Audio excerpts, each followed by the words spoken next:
Korang banyak simpan rahsia dalam PC? WhatsApp benda-benda confidential dengan kawan kau? Atau kau tengok benda-benda yang tak patut? Video ni bukan iklan, tapi just nak share info. Kalau kau pengguna PC atau laptop, video ni serius untuk kau. Sebenarnya, kalau kau guna Windows, PC kau mungkin tengah screenshot semua benda yang kau buat tanpa kau sedar. Microsoft baru lancarkan balik satu benda yang dia panggil Recall. AI ni kerja dia senang je. Tangkap gambar paparan skrin kau 24 jam. Setiap klik mesej gambar, semua disimpan macam CCTV dalam komputer kau sendiri. Sebelum ni, Recall kena tarik balik sebab semua screenshot tak disulitkan langsung. Sekarang, dia tambah encryption. Ada function opt-in konon. Tapi realiti dia, Recall masih simpan semua mesej, gambar, maklumat peribadi walaupun kau tak tahu apa-apa.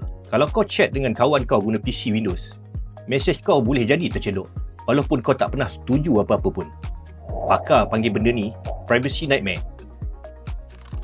Function Recall ni ada pada versi Windows 11 je, tak ada pada laptop biasa atau Windows lama.